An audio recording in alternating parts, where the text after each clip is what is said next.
මොක්ටේල් එක තමයි මම වෙනුවෙන් හදලා දෙන්න යන්නේ. අපි බලමු කොහොමද ලයිව් හදන්නේ කියලා. ආයිලුණු දෙහි මම අයියට හදලා දෙන්නම්.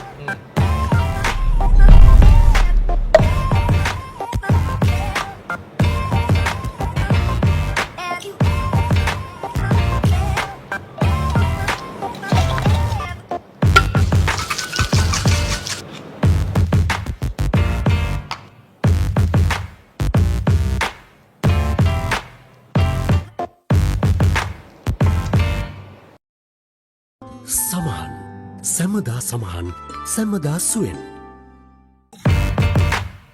ඔන් ටොපික් තුලින් අද අපි ආවිල්ලා තියෙන්නේ ලංකාවේ ලොකුම YouTuberගේ රෙස්ටුරන්ට් එකට. හේතුව තමයි ඔහුගේ channel එක වන Wild Cookbook. ලංකා ඉතිහාසයේ ප්‍රථම වතාවට subscribers කෝටිය පසු කරන්නට සමත් වෙනවා. මොකද්ද මේ Wild Cookbook ගේ කතාව? අද අපි ඔබට කියන්න.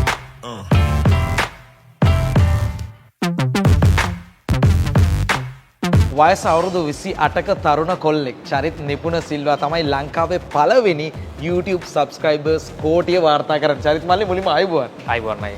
YouTube subscribers ලා කෝටියක් දැකපු අවස්ථාවේ මොකද හිතුනේ? ඉතින් වචන වලට පෙරලන්න බෑ. ඒක පුදුමාකාර සතුටක්. මම හිතනවා මගේ YouTube ගමනේ ඇචීව් කරපු ලොකුම දේ. මුලින්ම කතාව පටන් ගන්න තමයි හිතුවේ. පොඩි කාලේ කොයි විදිහටද ගත වුනේ? පාසල් ගියේ බලපිටිය ගාරයෝත ජාතික පාසලේ. අපස සාමාන්‍ය පෙළින් නවතිනවා. වැඩි උනන්දු නැහැ ඒ කාලේ. ඉතින් යාළුවොත් එක්ක පිස්සු නට මම කියන්නේ ජීවිතේ අංක 1ට තියාගන්න ඉගෙනීම අංක 2ට අනිත් හැමදේම තියාගන්න. මොකද ඉගෙනීමත් එක්ක අපි දෙයක් ඇචීව් කරොත් ඒකට හම්බෙන්නේ වෙනම ප්ලස් පොයින්ට් එකක්. ඉතින් ඊට පස්සේ හැම මම හොටෙල් ස්කූල් යනවා. හොටෙල් ස්කූල් වලින් පස්සේ තමයි මම සූපවේදී රැකියාවට ඇතුළත් වෙන්නේ. දැන් මේ සූපවේදී රැකියාව කොහෙන්ද ආරම්භ කරන්නේ? සූපවේදී රැකියාව අයියා ආරම්භ කරන්නේ සිට්‍රස් වස්කඩු ආයතනයෙන්. ඒ කියන්නේ මම රික්වෙස්ට් කරනවා මට වැටුපක් එපා. මට ට්‍රේනින් වෙන්න විතරයි කියලා ඕනේ. එතකොට මට සිට්‍රස් ආයතනයෙන් ලබා දෙනවා මේ මාස 6ක වැඩ කරන්න කාලයක්. ඉතින් එතනින් තමයි පටන් ගන්නේ. YouTube ගමනේ කතාව කොහෙන්ද පටන් ගන්නෙ? YouTube ගමනේ කතාව පටන් ගන්න අයියේ කොවිඩ් එකත් එක්ක ගෙදර හිටියේ. එතකොට රැකියාවක් නැහැ. ඉතින් ඒකේ තමයි මම හිතන්නේ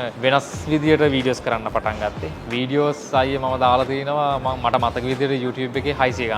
මේ කන්ටෙන්ට් එක හදද්දි කිසිම සද්දයක් නැහැ, වචන පිට වෙන්නේ නැහැ. මේ ක්‍රමවේදය මොකද්ද අලුතෙන් හිතමු? ක්‍රමවේදය කියලා අයියේ මම ඇත්තටම හිතුවේ සිංහල කතා කරන එකම රට අපි. ඉතින් කවදාවත් ගොඩාක්ම අපි ටාගට් කරනවා නම් ඔඩියන්ස් එකක් අපි ඒක කතා කරන එක ඉංග්‍රීසි ෂෝ වෙන මොන හරි භාෂාවක්. ඉතින් මම බැලුවා මට ලෝකෙම අල්ලනවා නම් එක විදිහකට අල්ලන්න පුළුවන් එකම දේ කතා නොකර මිනිසුන්ගේ මේ ඔළුවට ඇස් දෙකට වදින්න පුළුවන් විදිහේ කන්ටෙන්ට් එකක් කරන්න. ඉතින් මම හිතනවා මම ඒක කරා කියලා. මොනවාද උපාංග පාවිච්චි කරේ මුලින්ම? උපාංගමයි මම මුලින්ම පාවිච්චි කරේ Apple 6s එකක්. ෆෝන් එකෙන් තමයි? ෆෝන් එකෙන්. ඊට පස්සේ තමයි iPhone වලින් පටන් අරගෙන දැන් හොඳ කැමරා වෙනකන් ඇවිල්ලා තියෙනවා. ජීවිතේ මූණ දීපු අභියෝග මොනවද මේ YouTube ගමන තුල? මගේ ටීම් එකයි මමයි අද වෙනකන් කිසිම කෙනෙක්ගෙන් අහලා නැතුව ඇති මේ දේ කරන්නේ කොහොමද මේ දේ කරන්නේ කොහොමද කියලා. හැමදේම එක්ක Google එහෙම නැත්නම් අපිම බලලා කරගත්තු දේවල් තමයි ඔක්කොම තියෙන්නේ. මොකද මට මතකයි මම පටන් ගන්න කාලෙත් අපි මැසේජස් එහෙම දාලා අහපු අවස්ථා තිබ්බා. ඉතින් ඒ පුද්ගලයෝ එතකොට ලංකාවේ ප්‍රසිද්ධ චරිත කාර්ය බහුලත්වයත් එක්ක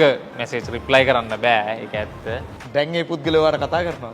කතා කරනවා. මම ඉතින් මට ඒවා කිසිම එකක් නැහැ. චරිත් කියපු දෙයට හොඳම උදාහරණයක් තමයි චරිත් අභියෝගයක් වෙච්ච බොහොමයක් මේ කුකින් කන්ටෙන්ට්ස් කරපු YouTube එකේ අය සමහරවිට චරිත් පහර දෙන්න පටන් ගත්තා මේ YouTube කන්ටෙන්ට්ස් ඇතුළෙම.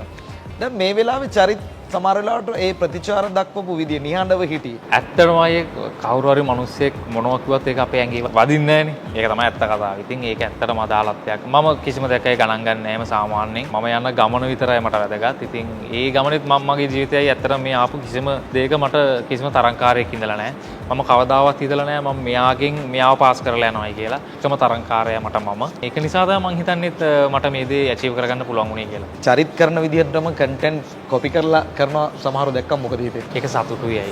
කවුරුත් මෙන්ෂන් නොකරට ඒක ඇත්තටම ගොඩක් ලොකු සතුටක්. මාකටිං වල තියෙනවා නෙගටිව් පොසිටිව් කියලා දෙකක් තියෙනවා. කවදම හරි අපි නෙගටිව් මාකටිං එකක් කරලා අපි ප්‍රසිද්ධ වුණොත් කවදම හරි අපේ මොනවා හරි වැරද්දක් වුණොත් අර නෙගටිව් කියන එක ආයි අප් වෙලා අපි එතනින් ඩ්‍රොප් වෙනවා. ඉතින් ඒක නිසා අපි තීරණය කරා අපි කවදාවත් නෙගටිව් මාකටිං පැත්තෙන් යන්නේ නැහැ. මම හිතනවා යම් කිසි දෙයක් කරනවා නම් ඒකේ තියෙන පොසිටිව් පැත්තම අරගෙන කරන එක තමයි කියලා හොඳම දේ. චරිත් දැන් මේ සමාජ මාධ්‍යින්ද ඔබට ලැබිච්ච දේවල් ගැන කිව්වොත් මට YouTube එකට එන්න පුළුවන් වුණේ, TikTok TikTok එක නිසා. TikTok එකෙන් තමයි මගේ වීඩියෝස් වයිරල් වෙන්න ගත්තේ. ගොඩක් මිනිස්සු මං හිතන්නේ ලංකාවේ TV channelsවත් ඒ දවස්වල TikTok එකට ආවේ නැහැ. ඒකට හේතුව TikTok වෙනම විදියක වෙනම පැත්තක තිබ්බේ. මම TikTok කරන්න පටන් ගත්ත කාලේ ඉතින් මම හිතනවා මම ඒකට පොඩි හරි දායකත්වයක් වෙන්න ඇති කියලා concept එක වෙනස් කරන්න. TikTok එකෙන් viral වෙලා තමයි මගේ YouTube එක up වෙන්න ගත්තේ. YouTube shorts කියලා දෙයක් හඳුන්වා දුන්නා.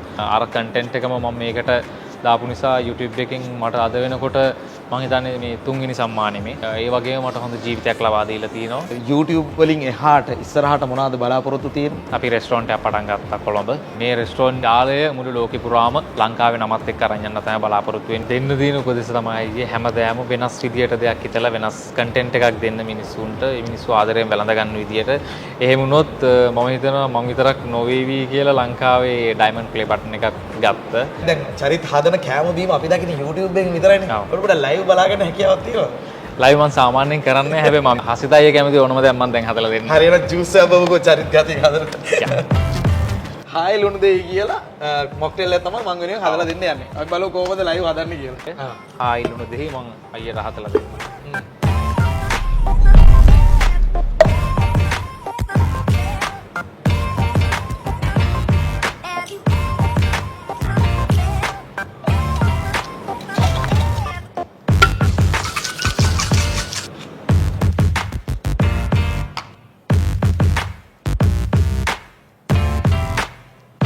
ඩ්‍රින්ක් එක බොන ගමන් ඔන් ටොපික් වලින් අපි සමු ගන්නවා. චරිත්ගේ සුපුරුදු ඇක්ෂන් එකෙන්ම